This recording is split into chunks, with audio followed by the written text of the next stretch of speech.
सोते समय आपको बहुत सावधान रहना है। और प्रायः गलती सोते समय करते हैं उपासक की, कोई प्रपंच की बात याद करते हुए या मोबाइल देखते हुए या कोई गंदी चेष्टाओं का आपकी रात बेकार चली जाएगी। अगर गंदी चेष्टा हो गई तो सुबह भी बेकार हो जाएगी, दिन भी बेकार हो जाएगा, निरुत्साहित हो जाओगे। सोते समय आपको समय नहीं देना व्यर्थ चिंतन का। उसी समय विषय चिंतन होता है, उसी समय विषय भोग की आकांक्षा जागृत होती, उसी समय विषय देखने की इच्छा होती। मोबाइल है तो जिस समय आप अपनी शैया पर जाएं स्विच ऑफ कर दें। उसमें मैसेज घंटी आने का कोई भी रास्ता मत रखें। मान लीजिए आप उपासक हैं भगवत प्राप्ति के, 30-35 वर्ष ये नहीं था तो सब मर नहीं गए थे। और बोले इमरजेंसी, जब इसकी 30-35 वर्ष से पहले इसकी कोई रचना नहीं थी, मुझे लगता है, क्योंकि 30-35 वर्ष में ही इसका विस्तार देखा है। नहीं तो कभी किसी के पास मोबाइल नहीं। कोई बड़े अधिकारी तो इतना बड़ा वो, इतना बड़ा वाला वो ऐसे रखते थे। नहीं तो मोबाइल तो हमें लगता है 30-35 वर्ष। तो फिर इमरजेंसी कैसे चलती थी? कैसे चलती थी इमरजेंसी? और आप ब्रह्मा हो क्या कि इमरजेंसी संभाल लोगे? स्विच ऑफ करो। जो सब इमरजेंसी संभालने के लिए तैयार रात दिन न सोता है, वो हर समय जागृत रहता है, वो हमारा आराध्य देव है। स्विच ऑफ करो, चिंतन लगाओ श्री जी का। ये जो रात्रि के शयन के समय मोबाइल में इधर उधर दृश्य देखने हैं, अपने सर्वनाश का बीज बोना है। मान लो, हमारी प्रार्थना मान लो, ये उस समय मन आपको परेशान करेगा जब कमरे की सिटकिनी अंदर से बंद होगी। सबसे प्रार्थना है रात्रि के शयन के समय। तो बोले फिर ठीक है 10 बजे तक देख लेंगे मोबाइल, इसके बाद शयन के समय भजन कर लेंगे। होगा ही नहीं। क्या तुम देखना चाहते हो? प्रिया प्रीतम के सिवा और कुछ क्या देखना चाहते हो? वो तो सुभग सुंदरी सहज सिंगार, सहज शोभा सर्वांग प्रति सहज रूप वृषभानुनंदिनी। हमारी स्वामिनी जी की सुंदरता छुपाने के लिए आभूषण पहनाए जाते हैं, औरों को तो आभूषण सुंदरता बढ़ाने के लिए। यहां छवि के छिपाए बे को ऐसे के दास होके क्या देखोगे मोबाइल में? क्या देखना चाहते हो? वासना की क्रीड़ा, और तुम उस क्रीड़ा को देखना चाहते हो? परमार्थ के पथिक हो। देखना है तो प्रभु को देखने की वृत्ति रखो, अन्यथा मूंद लो आंखें। प्यारे, महान फल प्राप्त करोगे। सबसे प्रार्थना है एकांत में मोबाइल रूपी दुश्मन से बचो। क्योंकि जब आप गंदी बात कहीं देखोगे तो आपके अंदर वैसे ही चिंतन बनेगा, वो ऐसे ही लगेगा मैं भी ऐसा करूं, मैं भी ऐसा भोगूं, मैं भी ऐसा देखूं। मान लीजिए आप, जब हमारे शास्त्र कहते हैं कि पशु पक्षियों के मैथुन को भी नहीं देखना है, अगर ऐसा एक बार दृष्टि पड़े तो मानसिक प्रणाम करके दोबारा दृष्टि न देना। और आप मोबाइल में ऐसी चेष्टाएं देखोगे, कैसे आप भगवत भजन करोगे? कैसे भगवत प्राप्ति का उद्देश्य रख पाओगे? ये कलयुग की बहुत महीन चाल है कि उसके बिना काम नहीं चलेगा और हम तुम्हें काम से युक्त कर देंगे। इसके बिना काम चलेगा नहीं, तुमको रखना पड़ेगा। और जब तुम इसे रखोगे तो हम काम अपना कर लेंगे। कलयुग ने कहा हम अपनी व्यवस्था बना लेंगे। यहां कह रहे जब आप नींद में जा रहे हैं तो बिल्कुल मानो मृत्यु शैया पे जा रहे हैं। आपको उस समय नाम जप में बहुत ध्यान देना है, कहीं मन बहक ना जाए। तो क्या होगा, 5-6 घंटे जो आप लेटोगे ना, वो भी भजन हो जाएगा। हमारा जो सततम योमाम स्मरति नित्यशा है ना, ये पूरा हो जाएगा। नहीं, उस समय हम सो जाएंगे तो हमारा 6 घंटे का भी योग हो गया, 6 घंटे भजन रुक जाएगा।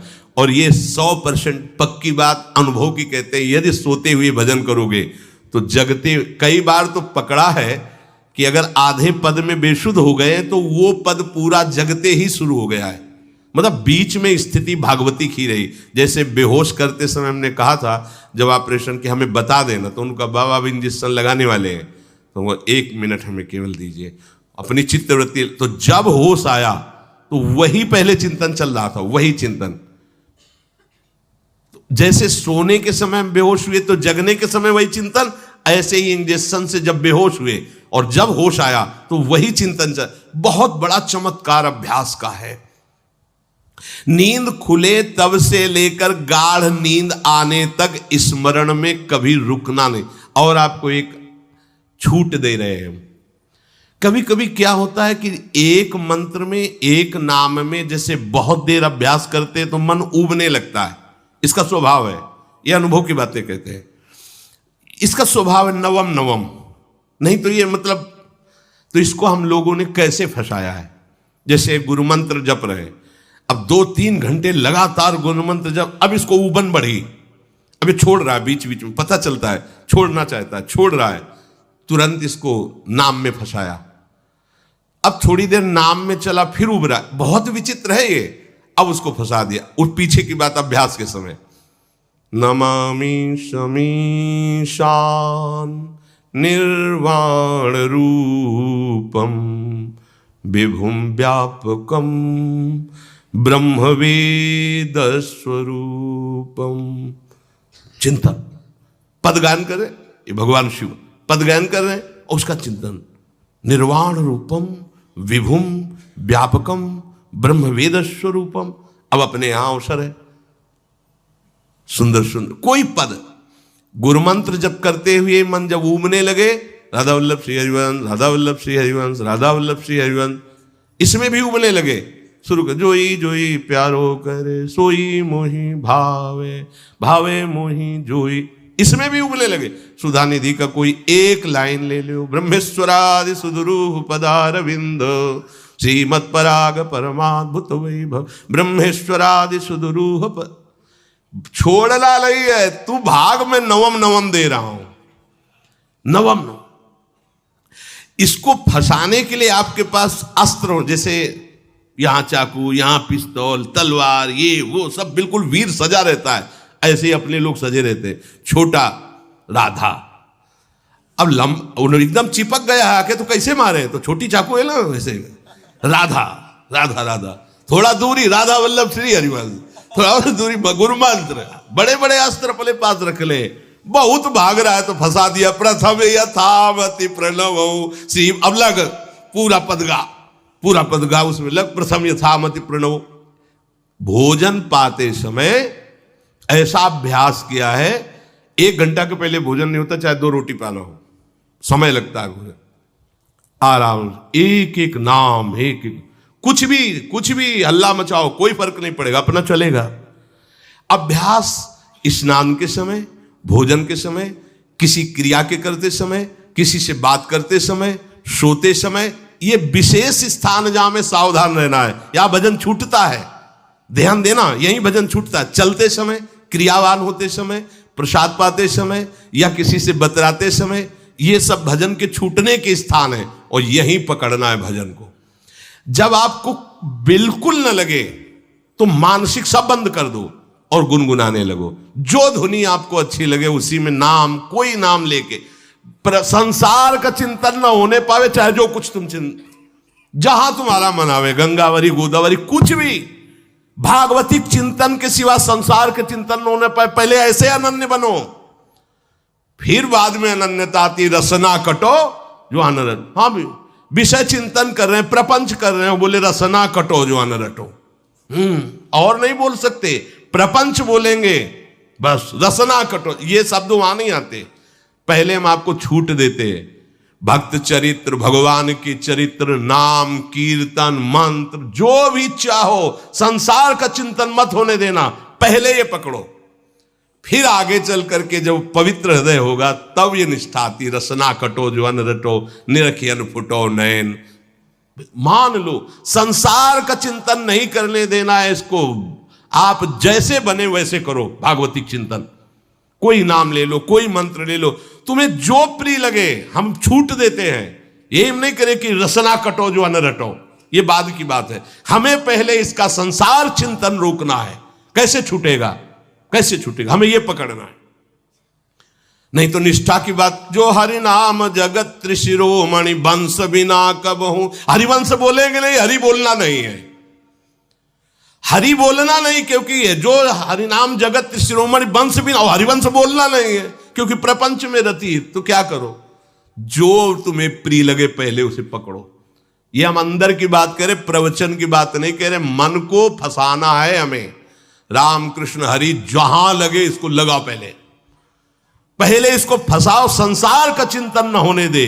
गीता, भागवत, भक्त चरित्र, कुछ भी कहीं भी इसे फंसाओ, पहले संसार का चिंतन न होने दो, फिर लाओ इसको घुमा के निकुंज वाटिका में, फिर तो भागेगा ही नहीं, फिर नहीं भागेगा। अब सीधे निकुंज वाटिका में किसी महाभाग्यशाली गुरु आश्रित का लगेगा, अन्यथा बहुत प्रपंची मन है, आप आश्रय इधर का लोगे, प्रपंच का चिंतन करोगे, बात बनेगी नहीं। चिंतन छोड़ना है हमें, जैसे बने तैसे संसार का चिंतन छूट जाए तो हम विजय को प्राप्त होंगे। ध्यान दीजिए, इस परमात्म तत्व को वही प्राप्त कर पाता है जिसका राग बीत गया है, खत्म हो गया है, वैराग्यवान। ज्यादा परिश्रम नहीं है वैराग्य में, विवेक नहीं होने के कारण हम वैराग्य नहीं धारण कर पाते। हम बाहरी बातों को वैराग्य ले लेते हैं, ऐसा कपड़ा बदल लेना या कपड़ा ना पहनना या लौकी का कमंडल, मिट्टी का पात्र, तो हम अपने को वैरागी। बात यहां नहीं रुकेगी, वैराग्य का इतना ही मतलब नहीं, ये भी एक बाह्य अंग है वैराग्य का, पर वैराग्य का सच्चा स्वरूप है वीतरागा। कहीं कुछ भी अच्छा नहीं लग रहा, कोई भी सुख आकर्षित नहीं कर रहा, लोक लोकांतर की प्रतिष्ठा, मान, सुख, ऐश्वर्य, व्यक्ति, कुछ अच्छा नहीं लगा, राग खत्म हो गया। ऐसा उस अक्षर ब्रह्म को, अविनाशी तत्व को जान पाता है। जगते भयो फिरे बैरागी, जैसी हरिवंश प्रपंच बंच सब ये काल ब्याल को खायो। हालत यह है कि जैसे सांप ने मेढक को पकड़ रखा और मेढक सामने पतिंगा को, कीड़े को पकड़ना चाहता है, उसे यह पता नहीं कि मैं खुद किसी का कवल बन चुका हूं, वो एक झटके में मुझे अपने पेट में ले जाएगा। ऐसे ही हम सब हैं, काल के द्वारा ग्रसित है, काल ने हमें पकड़ रखा है, पर हम भोगना चाहते हैं, हम नाना प्रकार की मान प्रतिष्ठा पाना चाहिए, ये पता नहीं एक झटके में हमारा अस्तित्व ही खत्म हो जाएगा। जिनके अंतःकरण में किसी भी व्यक्ति, वस्तु, स्थान, पद, प्रतिष्ठा का राग ही नहीं रह गया है, उसे कहते हैं वैराग्य वान। वीतरागाह, राग ही नहीं है। जिनका अंतःकरण निष्पाप निर्मल हो चुका है, जिनके हृदय में केवल भगवत प्राप्ति की उत्कट लालसा जागृत हो गई है, ऐसा साधन संपन्न उपासक परमात्म तत्व में प्रवेश पाता है। अध्यात्म मार्ग की ऊंचाई पर वो स्थित हो जाता है।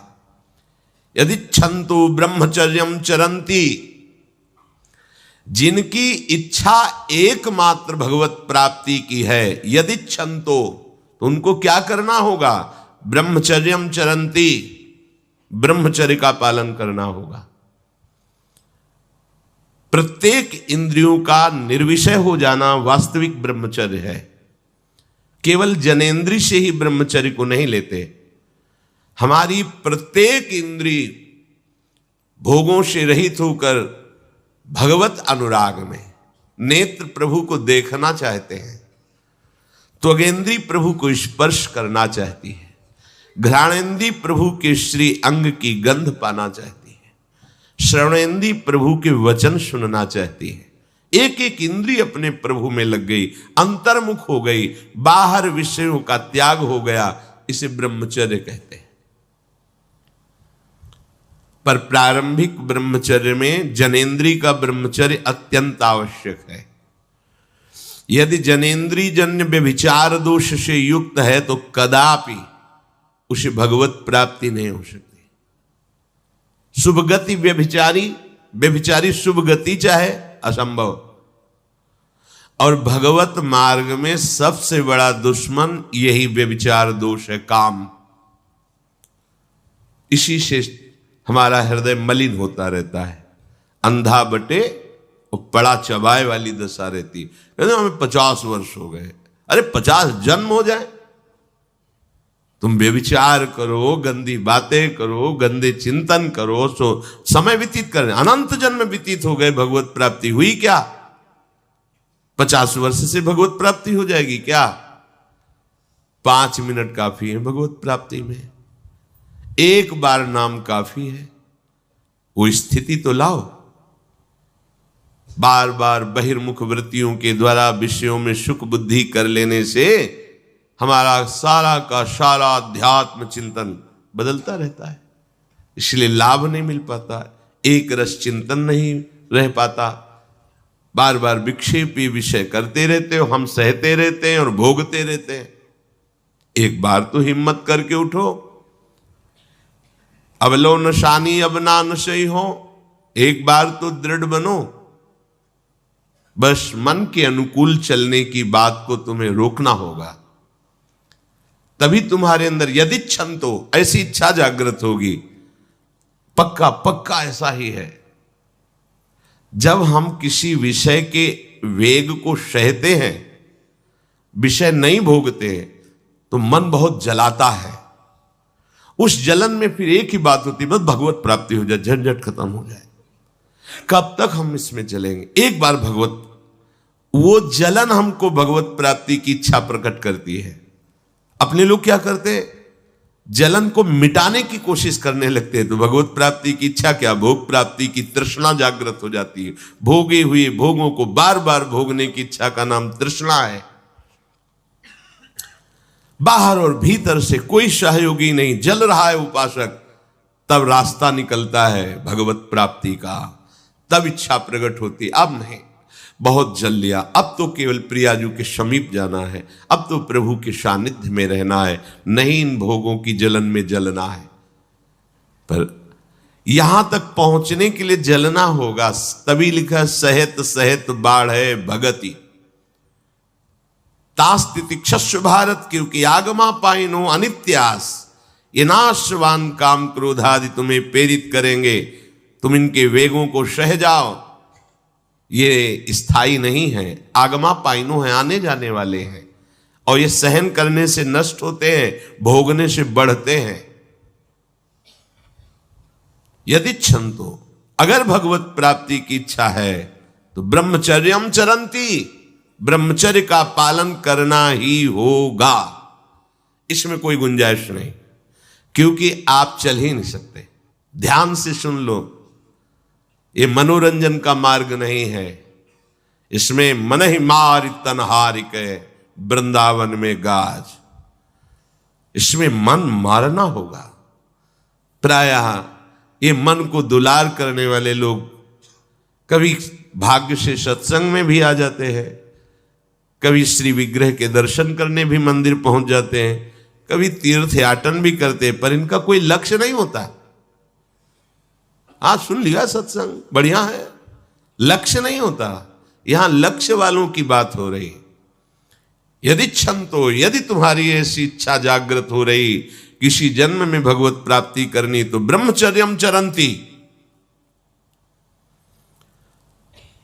आप सच्ची मानिए, जिसके निकालने में तुमको सुख की अनुभूति हो रही, उसको रोकने में कितनी सुख की अनुभूति होगी। उन्मत्त हो जाओगे, बहुत जल्दी आपके सारे के सारे करण भगवदाकार होने लगेंगे यदि आप ब्रह्मचर्य का पालन करेंगे। शरीर स्वस्थ, हल्का, मन प्रसन्न, नींद आदि पर विजय, कितने गुण ही गुण। और ब्रह्मचर्यहीन आलस्य, प्रमाद, भोगों का चिंतन, मन का डिप्रेशन में पहुंचना, कमर में दर्द, टांगों में दर्द, सर में दर्द, घबराहट होना, बिना किसी कारण के मन भयभीत हो रहा है, भोजन अपच हो रहा है, बिना किसी प्रक्रिया के वीरनाश हो रहा है, बिना किसी प्रक्रिया के। काहे को मृत्यु स्वयं स्वीकार कर रहे हो, ये मृत्यु है। चाहे भगवान दत्तात्रेय जी बोल रहे हैं या भगवान कपिल देव जी बोल रहे हो, जब उपासक को संबोधन करते हैं भगवत प्राप्ति के लिए, तो कहते हैं कि इस भोग वृत्ति को साक्षात मृत्यु रूप देखो, ये मृत्यु है तुम्हारी। जब शरीर राग त्यागना है तो तुम शरीर से भोग भोगोगे तो आसक्ति शरीर की पुष्ट होगी। आसक्ति भोग सुख की पुष्ट होगी, है नहीं। कितने दिन शरीर रहेगा, कितने दिन भोग रहेंगे। विचारवान बनो, ब्रह्मचर्यम चरंती, ब्रह्मचर्य का पालन करो। उपासक जो ब्रह्मचारी होता है उसका खिला हुआ चेहरा रहता है, जैसे कमल खिला हुआ, बिना किसी कारण के उसकी मुख मुद्रा में प्रसन्नता होती है। जो ब्रह्मचर्यहीन होता है बुझा हुआ चेहरा होता है, तेजहीन, बिना किसी कारण के वो शोकग्रस्त लगता है। बैठा है, आपको लग रहा है शांत है, लेकिन आप चेहरे को देखो, वो एक शोकग्रस्त है, कुम्हलाया हुआ चेहरा, अशांत चेहरा। मुख प्रसन्न, तन तेज विराजा, यह है ब्रह्मचर्यम चरंती, भगवत आराधन संपन्न उपासक का। जैसे आग में पैर रखते हुए कोई चले तो कैसे चलेगा, ऐसे ही ब्रह्मचारी की पहचान है। इतनी स्फूर्ति उसके अंदर होती, जैसे आग में चलने वाला पूरा पैर नहीं रख पाएगा, अगला कदम रख देगा क्योंकि ताप लग रहा है, ऐसे उसकी स्फूर्ति होती पैरों में। उसकी आंखें एकाग्र रहती है, चंचलता इधर उधर या बार बार झपकना, यह विषयी पुरुष का लक्षण है। बार बार पलक झपकना, यह विषयी पुरुष का लक्षण है। इधर उधर ताक झांक, चंचलता, ऐसा बैठे तिनका तोड़ रहा है, पैर हिला, यह सब विषयी पुरुष के लक्षण है। यह तो बिल्कुल साधारण स्पष्ट दिखाई देता है आदमी विषयी है या ब्रह्मचारी, एक सेकंड में लक्षण होते हैं। आपको जब भगवत मार्ग का अवसर मिला है तो गृहस्थ हो, संतान हो गई, ब्रह्मचर्य से रहो। नहीं चाहिए संतान तो भ्रूण हत्या, गर्भ हत्या जैसे महापाप करने की क्या जरूरत है। उसी वीर से संतान उत्पन्न होती है जिसको आप नष्ट कर रहे हो, जिसको आप ऐसे पानी में बहा रहे हो, व्यर्थ फेंक रहे हो, तो उसको भ्रूण हत्या का पाप लग रहा है, तो तुमको पुण्य लग रहा है, वीरपात कर रहे हो तुम्हें भी वही हत्या लग रही है, क्योंकि उसमें वही जीवात्मा है जो मां के गर्भ में जाके बालक रूप धारण कर लेती है, उसको तुम नष्ट कर रहे हो। पर बुद्धि भ्रष्ट हो गई है, समझ में नहीं आता, व्यर्थ में वीरपात करते हो, व्यर्थ में। तुम्हारा भजन बनेगा, तुम अध्यात्म के योगी बनोगे, मजाक है अध्यात्म का मार्ग। होश में हो जाओ, ये मन के दुलार को बंद करो। जब तक इच्छा ही नहीं भगवत प्राप्ति की, तो फिर तुम कैसे भगवत प्राप्ति कर पाओगे। भगवत प्राप्ति की इच्छा कैसे होगी जब तुम्हारी इस तरह से निंदनीय वृत्तियां हैं। इंद्रियों को दुलार कर रहे हो, मन को दुलार कर रहे हो, भगवत प्राप्ति चाहते हो, आचरण नीच और चाहते हो उच्च पदवी। सावधान हो जाओ।